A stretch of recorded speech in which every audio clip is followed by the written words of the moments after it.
Sa tahimik na gabing ito, habang ang mundo ay unti-unting lumulubog sa katahimikan,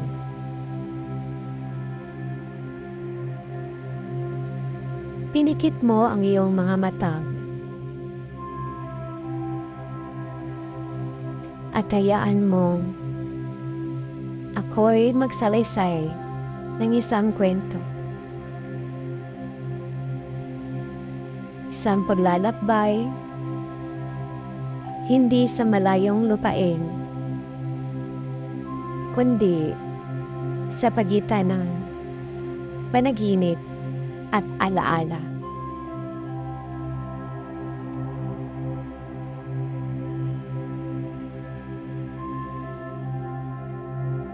Huminga ka ng dahan-dahan. Sa bawat paghinga, bitawan mo ang bigat ng araw. Sa bawat pagbuga, hayaang lumayo ang mga ingay ng paligid.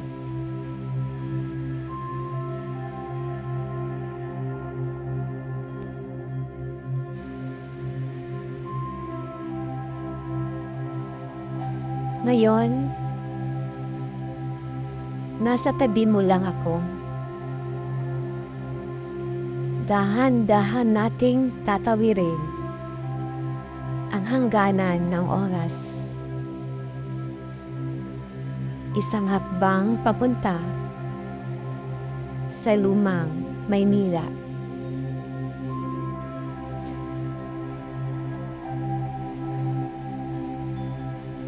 Sa lugar kung saan ang mga pader ay marunong magtago ng lihim at ang hangin ay may halong mga kwento matagal nang nakalimutan.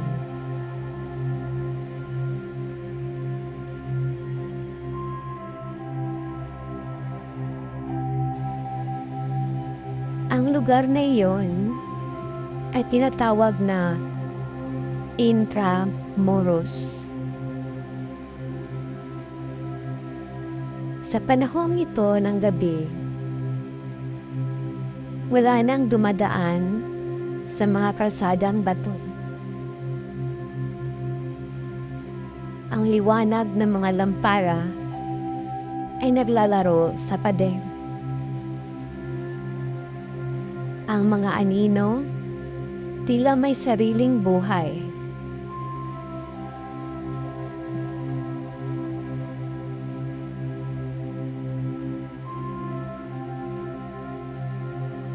Sa katahimikan, maririnig mo ang may hinang yabag.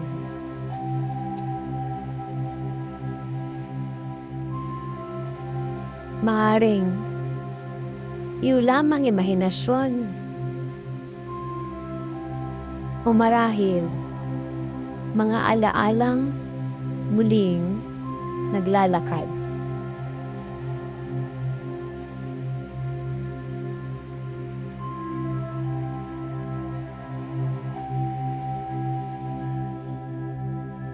Kapag ipinikit mo ng tuluyan ang iyong mga mata,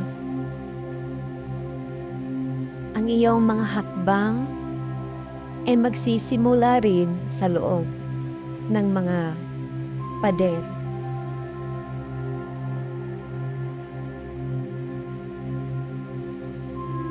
Ang iyong mga paa ay maririnig sa malamig na daan. Bato sa ilalim ng iyong talampakan. At ang simoy ng hangin, may halong alikabok at lumang panahon.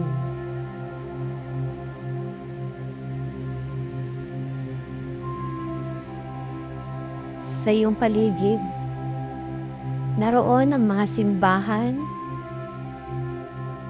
mga bahay na may bintanang kahoy,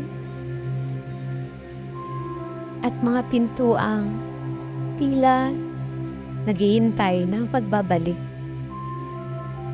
ng mga kaluluwa ng kahapon.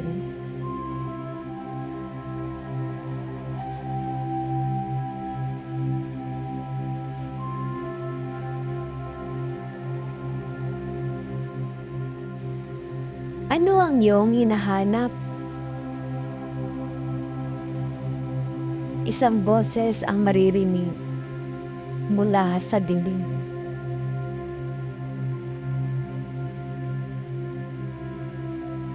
Hindi ito malakas. Hindi rin nakakatakot.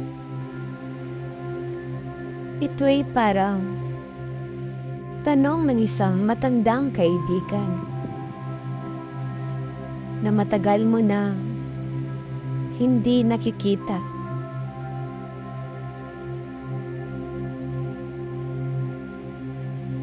Ang kapayapaan, sagot mo.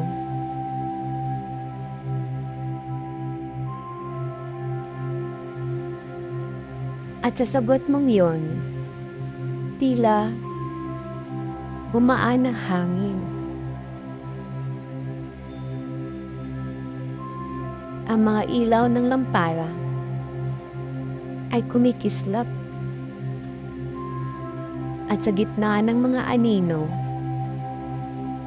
nagsisimula nang gumalaw ang mga alaala.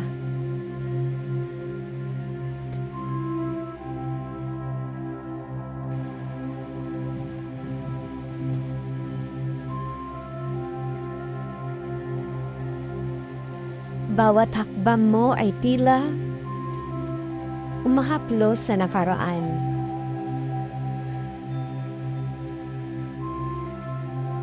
Naririnig mo ang mga tinig ng mga bata, mga tawanan ng mga nagtitinda,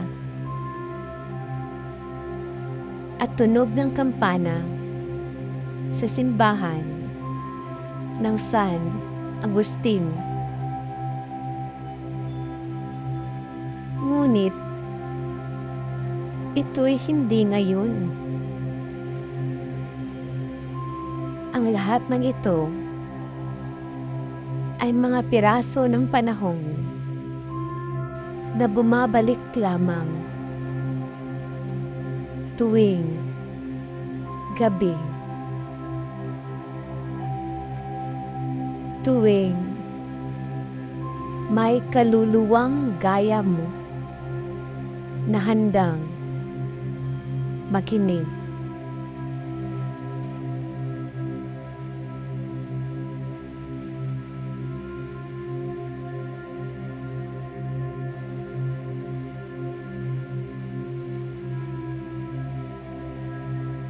Kaya't hayaan mong maglakbay ang iyong isip.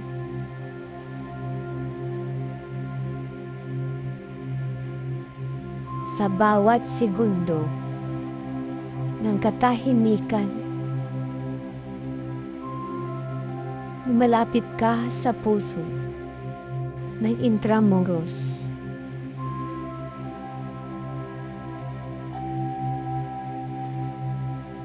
Sa lugar kung saan natutulog ang mga lihim ng lungsod.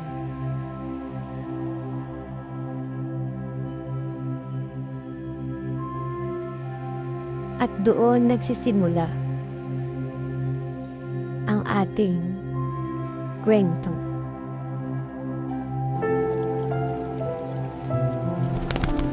Sa gitna ng mga magkikitid na daan ng Intramuros, maririnig mo ang mga tunog na tila tumaraan sa pagitan ng hangin.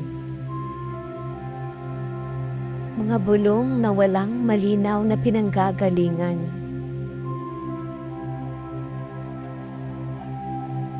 Parang mga alon ng alaala na bumabalik mula sa malalim na dagat ng panahon.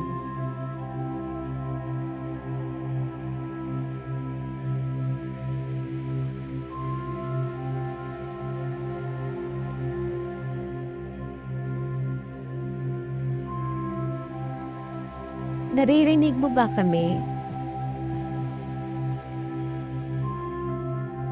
Isang tinig na mahina, halos hindi mo marinig. Ngunit, ramdam mo ito sa dibdib.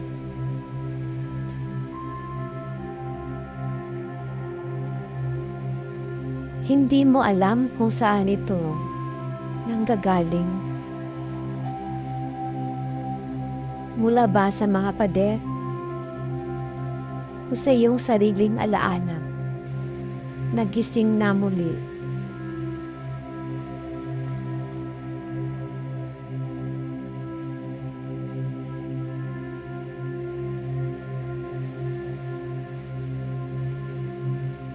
Sa bawat paghinga mo,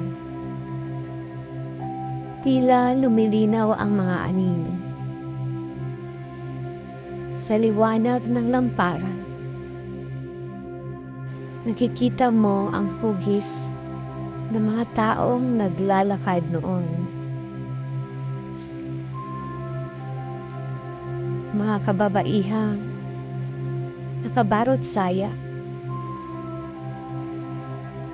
mga lalaking nakabarong Tagalog, mga bata na naglalaro sa tabi ng simbahan.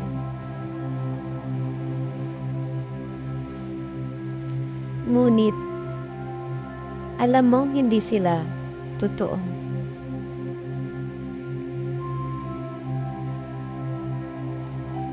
Sila ay mga alaala lamang, mga imahe ng nakaraan na hindi tuluyang nawala.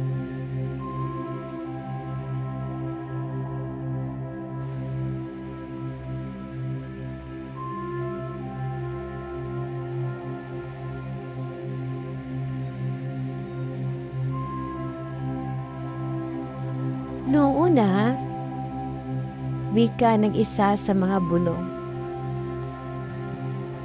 Ang Intramuros ay tahanan ng kapayapaan.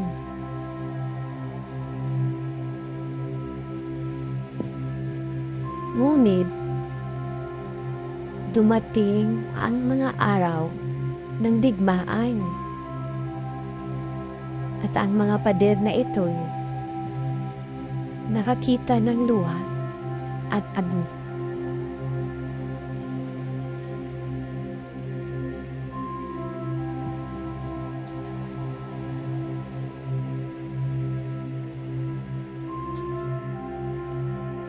Nakita mo sa iyong isipan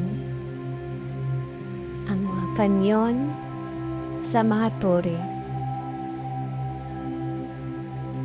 ang mga sundalong may dala-dalang bandila, at ang mga taong nagtatago sa mga bahay na bato.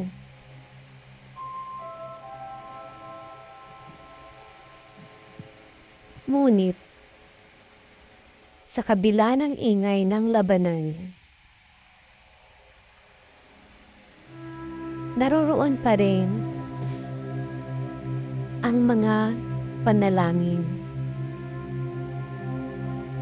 ang mga pag-asang ibinubulong ng mga tao sa bawat gabi.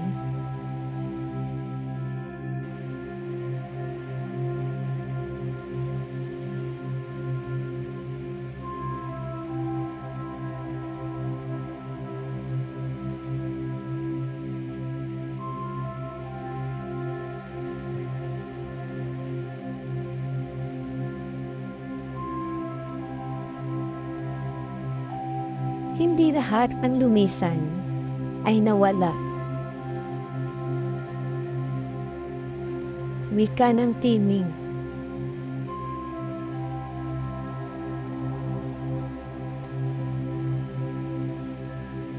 Ang ilan ay nananatili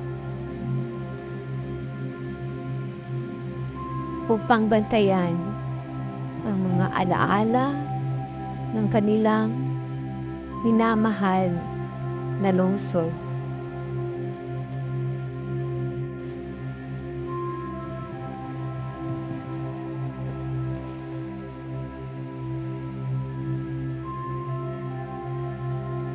Lumapit ka sa pader.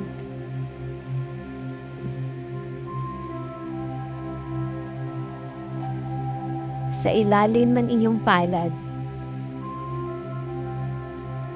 ramdam mo ang malamig na bato.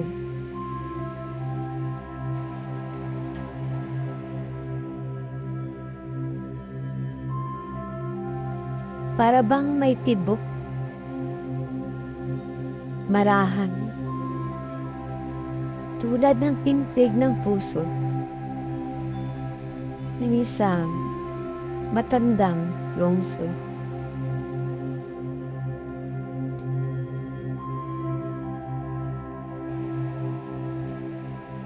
Bakit ako naririto? Tanong mo.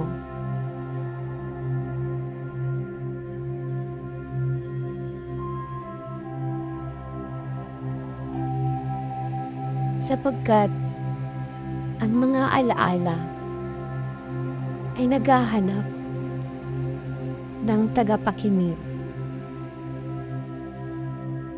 Sagot ng hangin.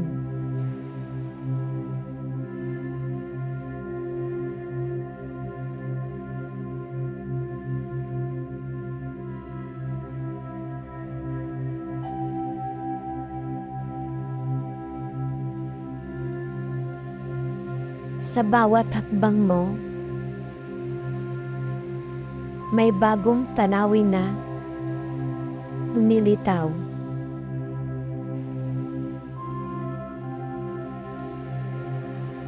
Isang lumang plaza, may ilaw ng buwan sa ibabaw. At sa gitna, isang lumang puno ng akasya.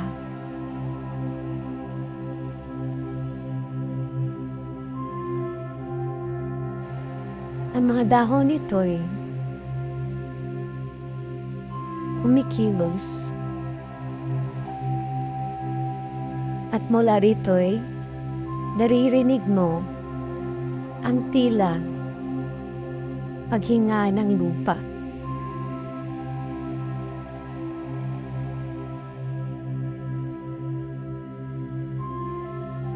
Marami ang nagdaan, bulong ng hangin. Ngunit, ang Intramuros ay nananatili.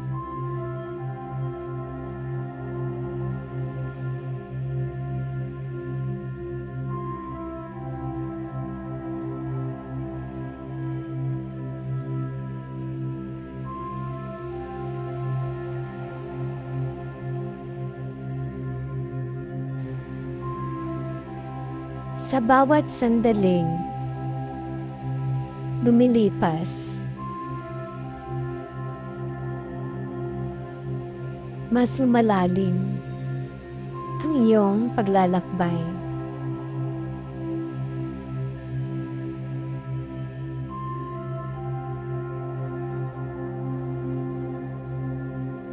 Hindi ka na lamang tagapakinig.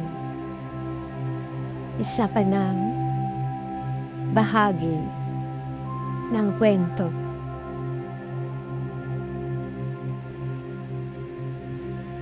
Ang iyong kaluluwa ay nakikinig. At ang mga anino ay nagkukwento ng marahan.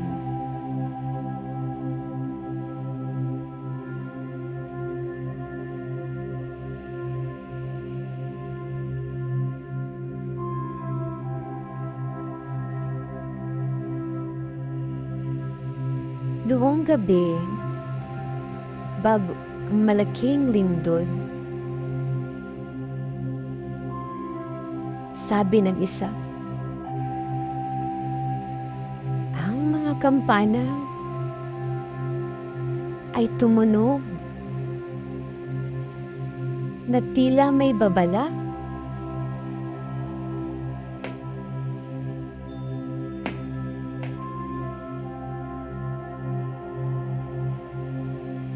Ngunit walang nakinig. Sapagkat ang gabi ay payapa. At ang hangin ay malamig.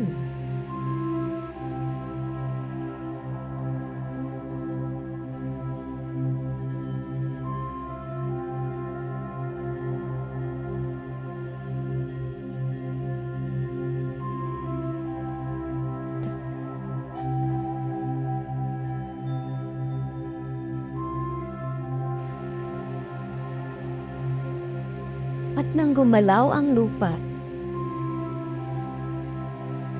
nagising ang lungsod. Ngunit hindi lahat ay nagising muli.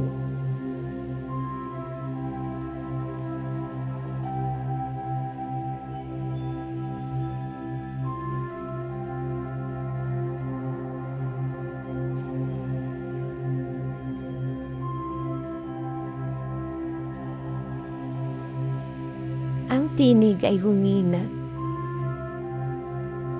at ang paligid ay muling bumalik sa katahimikan. Ngunit alam mong naroon pa rin sila, ang mga alaalang bumulong. Hindi upang taputin ka, kundi upang ipaalaala na sa bawat pader may kwento ng pag-ibig, ng pag-asa, at ng mga pangarap na hindi kailanman namatay. Kaya't minga ka ng malalim at hayaan ang iyong isip ay magpahinga sa kanilang mga tinig. Sapagkat sa Intramuros, ang bawat bulong ay awit ng panahon at bawat tunog ng hangin ay paanyaya ng kapayapaan.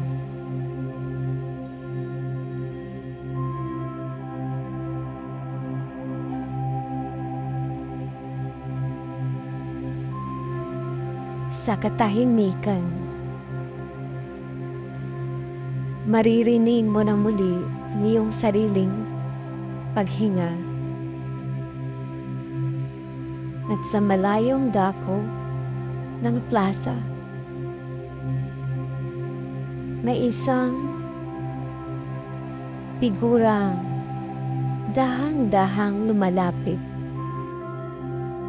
Ang tanod ng mga anino. Sa gitna ng malamlam na liwanag ng buwan, unti-unting lumilitaw ang isang figura. Isang lalaki, matangkad, nakasuot ng lumang uniforme, at may hawak na lampara na tila hindi nauubos. Ang kanyang mga mata ay kalmado, ngunit may lalim na parang dagat ng mga alaala.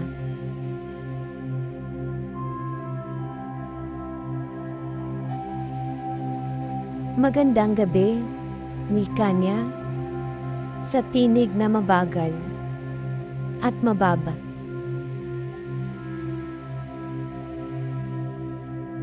Hindi na maraming dumaraan dito sa ganitong oras.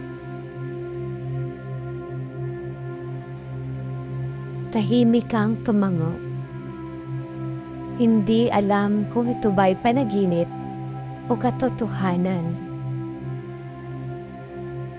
Sino ka? Tanong mo. Ngumiti siya, marahan, tila ngiting may kabigatan. Ako ang tanod ng mga anino, sagot niya. tagapangalaga ng mga kwento, ng mga alaala na ayaw makalimot.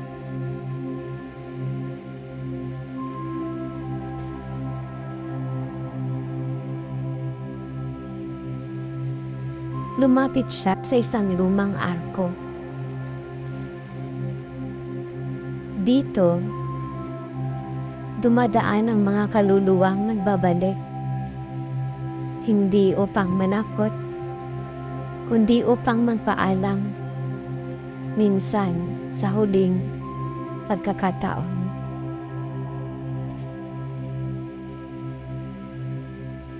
Marami akong nakitang naglakad dito. Sabi niya.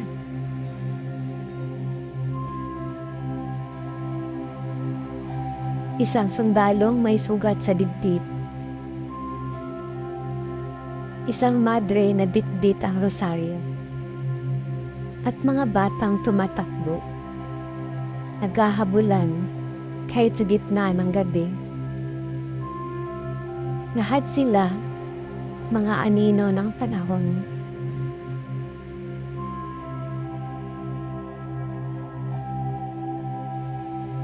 Noong digmaan,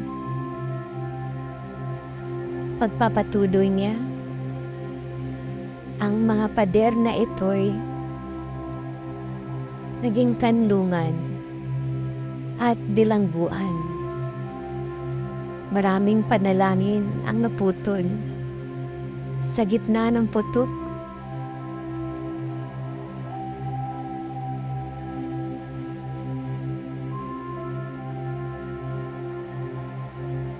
Ngunit kahit matapos ang lahat, hindi tuluyang nawala ang mga yon. Ang bawat dasal hindi natapos ay nananatiling nakabitin sa hangin.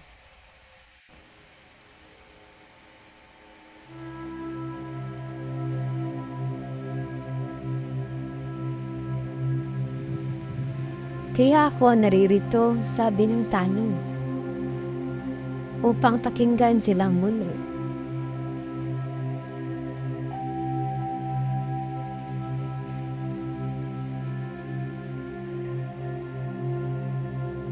Tinitigan mo ang kanyang mukha. Hindi mo matukoy ang kanyang edad. May halong kabataan at katandaan. Parang taong matagal nang nabubuhay sa pagitan ng oras. Hindi ka ba napapagod? Tanong mo.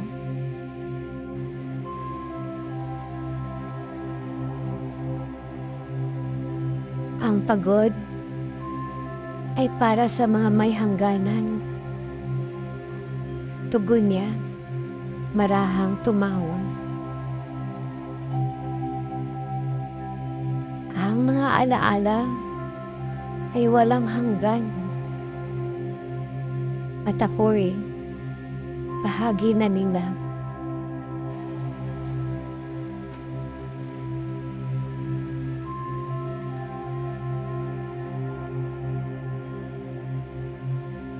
May mga lihim ba sa Intramuros na hindi pa nalalaman ng mga tao?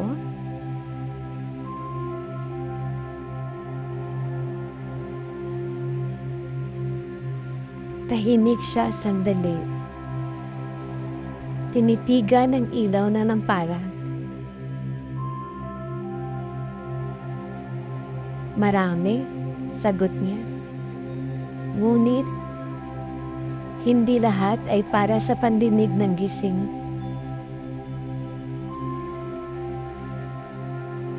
May mga kwento. Kailangang marinig lamang ng kaluluwa na handa nang makinig sa katahimikan.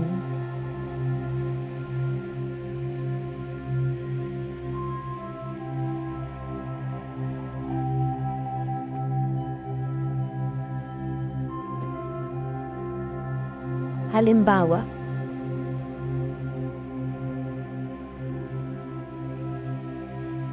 Itinaas niya ang lampara at itinutok ito sa lumang pader sa iyong kanan.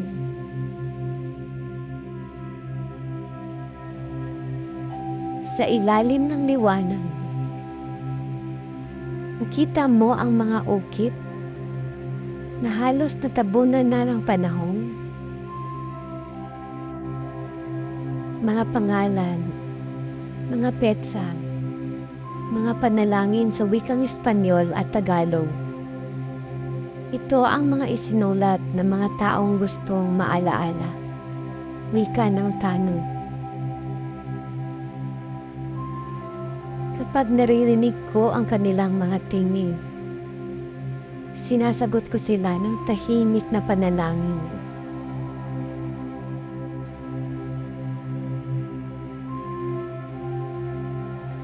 Ano ang dihin na pinakabantay mo? Tanong mo muli. Ang tanod ay huminga na malalim. Isang kwento ng pag-ibig, sagot niya. Isang pag-ibig na hindi nasira ng digmaan o kamatayan.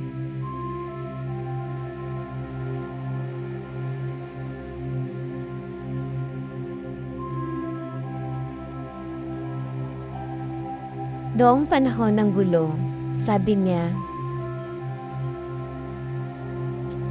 may isang dalagang taga-Intramuros na umiibig sa isang sundalong hindi niya dapat minahal.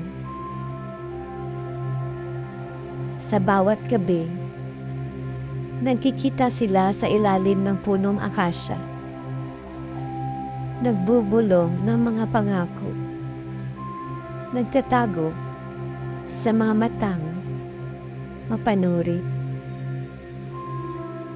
Ngunit isang gabi,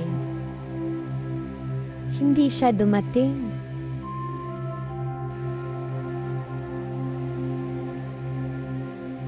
Ang sundalo ay naghintay hanggang mag-umaga. At nang tumila ang ulan, tanging ang kanyang rosaryo ang natagpuan niya sa lupa. Simula noon, tuwing gabi, may naririnig akong mga yabag sa plaza at mahina, napakalungkot na awit. Hanggang ngayon, tuwing lumaraan ang hangin, dala nito ang kanyang tingin.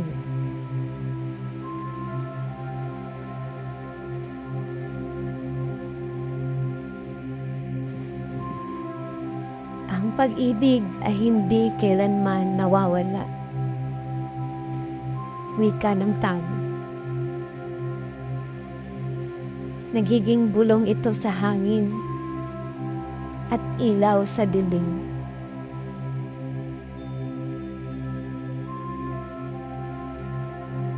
Tumingin siya sa iyo. At ikaw, tanong niya, ano ang hinahanap mo sa mga pader na ito? Saglit kang natahimik. Siguro, kapayapaan, sagot mo muli. Ngumiti ang tanod.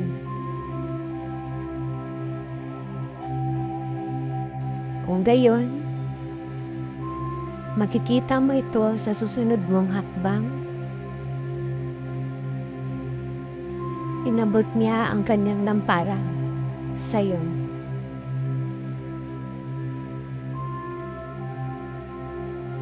Dalhin mo ito, hindi upang liwanagan ang daan, kundi upang makita mo ang ganda ng dilim.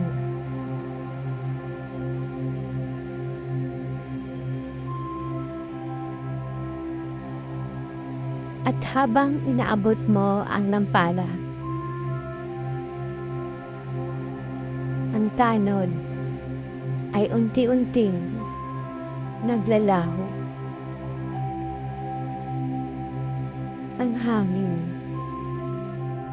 ay naging mas malamig. At ang paligid ay tila huminto. Ngunit ang lampara ay patuloy na nagliliwanag sa iyong kamay. At sa liwanag nito, nakikita mo ang isang pintuang bato. Kalahating bukas.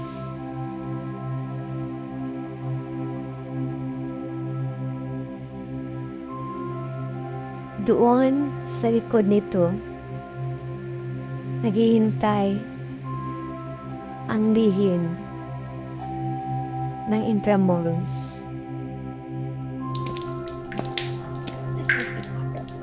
Sa gitna ng dilim, tanga ni Miguel ang parol na iniwan ni Isabel. Ang liwanag nito ay hindi ordinaryong liwanag.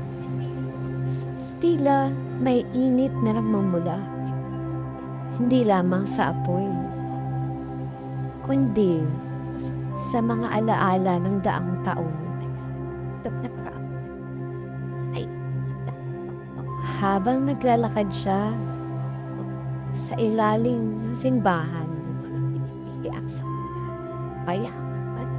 napansin niya ang bawat takbang ay may kasabay ng mga liwanag na mumunting parang alitap-tap. Sumasayaw sa paligid mo. Umagabay sa daan.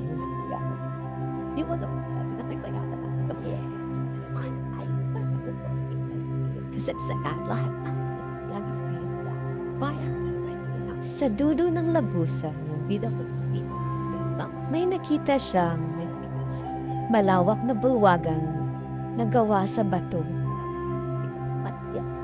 Sa gitna nito ay may isang lumang mesa at sa ibabaw ay may lumang mapa ng Maynila noong panahon ng Kastila.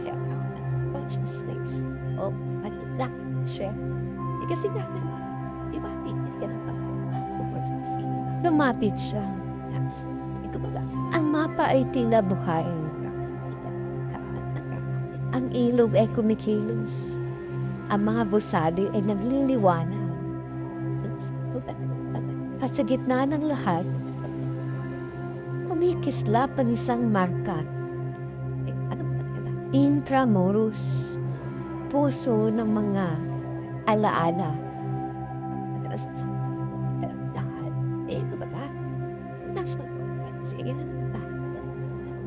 Biglang narinig niya muli ang boses ni Isabel. Isabel, ito ang lihim na binabantayan ng mga anino. Sa bawat halakhak, sa bawat dasal, sa bawat luha ng mga naninirahan dito, naroon ang kaduluwa ng Intramuros.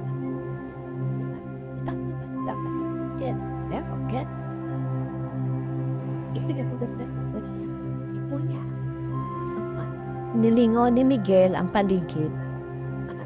Sa bawat haligi ng bato, lumilitaw ang mga anyo ng mga taong nakaraan. Mga madre, sundalo, bata, at mga manggagawa. Tahimik silang nakatayo. Tila mga alaalang buhay muli sa liwanag ng parol. Isabel. Nung bumagsak ang mga pader, akala ng lahat natapos na ang Intramuros. Ngunit ang mga alaala ay hindi kailanman namamatay.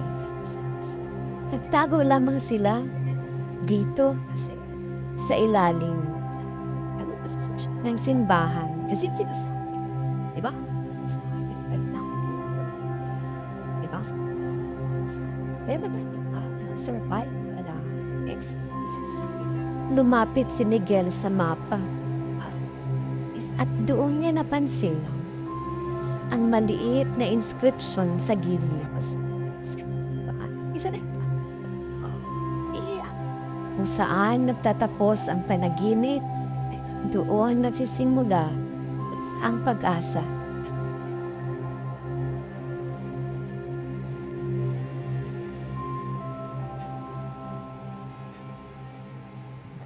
Naramdaman niyang mainit ang parol sa kanyang kamay.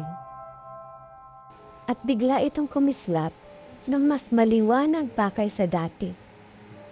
Ang buong silid ay nabalot sa ginintuang liwanag. Tila bumabalik sa panahon ng kabataan ng lungsod.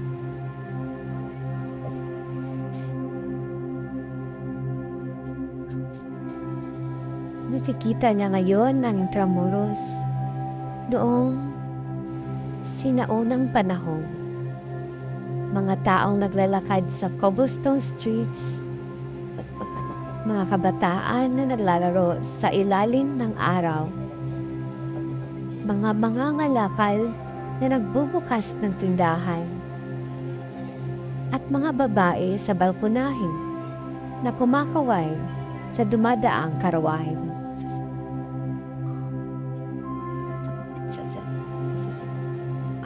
Ngunit, sa gitna ng kasiyahan, may isang anino na malayo. Ang tanong, nakamasid pa rin, tahimik, ngunit natatag, tanong. Ang ating tungkulin ay hindi magwakas, Miguel. Hanggat may nakakalimot, babalik ang dilim. May tanggat, may mga nakikinig. Mananatiling buhay ang Intramuros.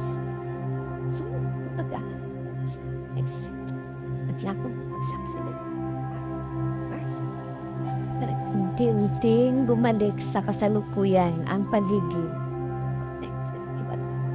Ang mga liwanag ay lumabo. Ang mga alitap-tap ay naglaho. Ngunit ang parol ay nananatiling maliwanag. Isabel.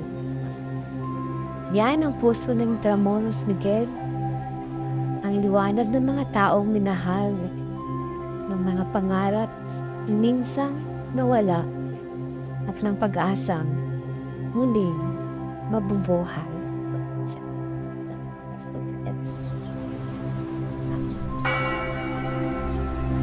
Tahimik na ang paligid. Ang mga pader ng Intramuros ay tila huminga ng malalim. Parang isang matandang lungsod na sa wakas ay nakatulog.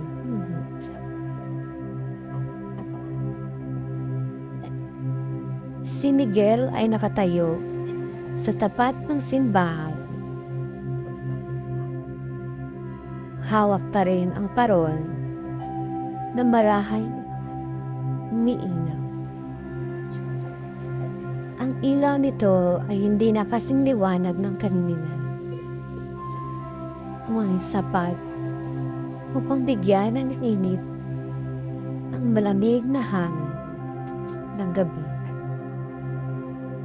Tumingin siya sa kalangitan. Ang mga bituin ay kumikislap at tila mga matang nagpabantay mula sa nakaraan. At sa di kalayuan, naririnig niya ang tahimik na agos ng ilog Pasig. Parang musika ng mga panaginip. na dumadaloy patungo sa umaga.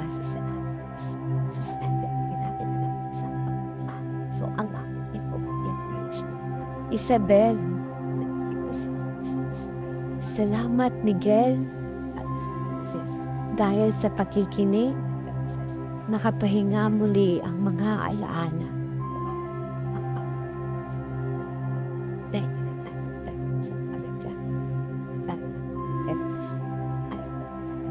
Mumiti si Miguel.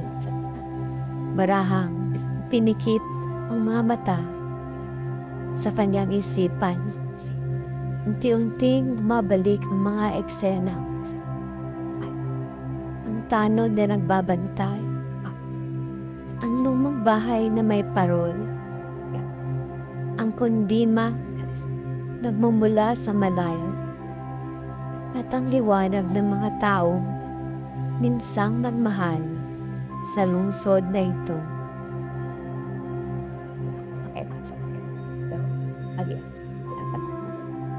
Habang umaawit ang hangin, unti-unting humihina ang lahat ng tunog. Ang mundo ay tila huminto. Sa bawat lungsod, may mga alaala.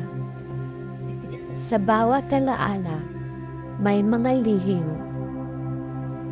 At sa bawat lihim, may mga puso na patuloy na nagbabantay. Ang parol sa kanyang kamay ay unti-unting naglalaho hanggang sa ang tanging naiwan ay liwanag na parang mula sa mga bituin. At sa sandaling iyon, naramdaman ni Miguel ang payapang katahimikan. Ang uri ng katahimikan bumabalot sa mga panaginip ng mga tao na hindi ang tulong.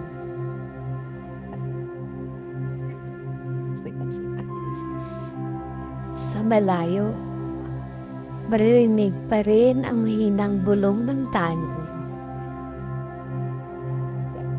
At tulog ka, bantay ng mga alaala. Dahil bukas, gigising muli ang lungsod.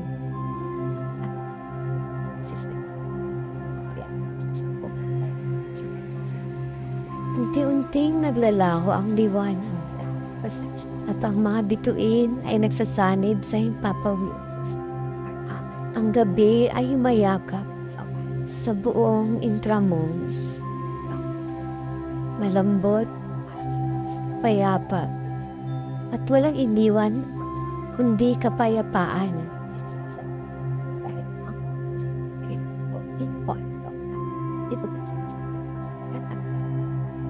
At tulog ka na. At hayaang dalhin ka ng mga bituin sa panaginip na isang lungsod na walang hanggan.